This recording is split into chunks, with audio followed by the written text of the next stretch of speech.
हमने सभी बूथों पे खाना पहुंचाया था। कांग्रेस और बीजेपी का साझा खाना था। हर बार हमारा ऐसा ही होता है कि पार्टियां साझा कार्यक्रम करती हैं, क्योंकि अब बाहर से मुलाजिम भी आते हैं, पोलिंग पार्टियां भी आती हैं, पुलिस मुलाजिम भी होते हैं। सबको खाना खिलाना हमारी जिम्मेवारी बनती है, हमारे मेहमान हैं। और सबको हम ये सोच के नहीं देते कि कांग्रेसी वाला बैठा है, एजेंट या इनेलो का बैठा है या बीजेपी का बैठा है। जो भी हमारे भाई सामने बैठा है हम उसको खाना दे देते हैं। हमारा और कांग्रेस का दोनों का ज्वाइंट हमने खाना किया था, ज्वाइंट हमने खर्चा किया था, 50-50 हमने खर्चा किया था। जो अफवाहें उड़ रही हैं, अखबारों में लग रही हैं, मेरे को नहीं लगता कि खाने की इतनी बड़ी बात जो अखबारों में आनी चाहिए थी। ये अपना उल्लू सीधा करना चाहते हैं और कुछ नहीं है। और अपना पता नहीं क्या इनके मन में है कि ये खाने को इतना बड़ा बना रहे हैं। अरे खाना तो हम घर से ही मंगवा सकते हैं, इसमें क्या दिक्कत होगी।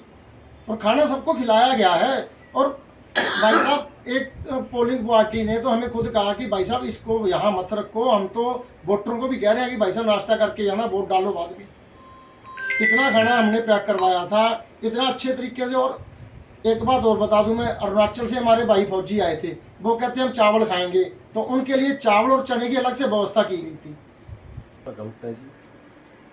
इलेक्शनों से 2 दिन पहले हमारी कालांवाली के कुछ मोजी से लोग, कांग्रेस और भाजपा के, मेरे पास कार्यालय का मैं प्रभारी था, उसके नाते मेरे पास फ़ोन आया भी 166 सरकारी मुलाजिम जहाँ पे आए हुए हैं, उनकी चाय पानी की रोटी की व्यवस्था भी अपा करनी है।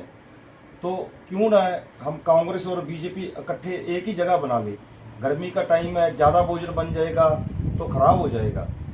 तो हमने अपने सीनियर नेता जैसे हमारे मंडल अध्यक्ष हैं, हमारे प्रतिनिधि हैं, इन लोगों से मैंने चर्चा की और उनको हाँ कर दी।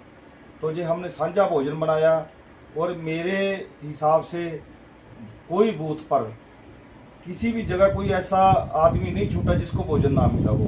सुबह हमने आलू के पराठे और उसके साथ दही का नाश्ता दिया, चाय दी, फिर हमने 2 सब्जी और रोटी का इंतज़ाम किया, शाम को फिर चाय दी। मैं और हमारा मंडल अध्यक्ष दोनों और कांग्रेस की तरफ से ही 2-3 लोग, बिल्कुल पूरा टाइम हम इतनी ज़्यादा गर्मी में लगातार सप्लाई देते रहे हैं।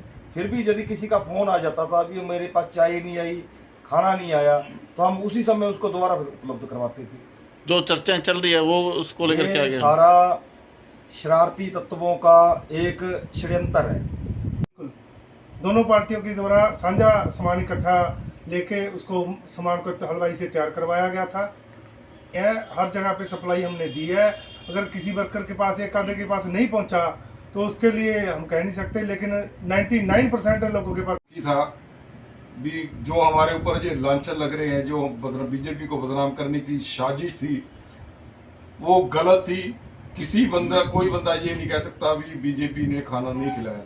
हमने जो खाना किया था, मिल बैठ के, मंडी में भाईचारा है, कांग्रेसी वर्करों से मिल बैठ के बात करी भी जो कालांवाली में मुलाजिम आएंगे सबका खाना हम साझा बनाएंगे।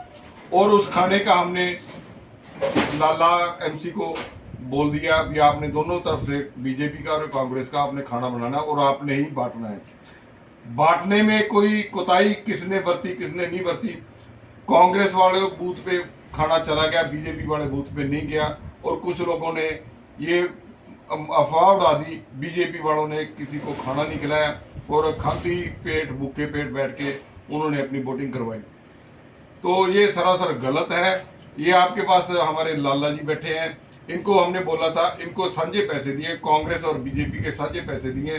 ये गाबा जी बैठे हैं और नरेश जी बैठे हैं, दोनों ने पैसे दिए और साझे पैसे दिए। आप इनसे बात कर लो, ये पूछ लो।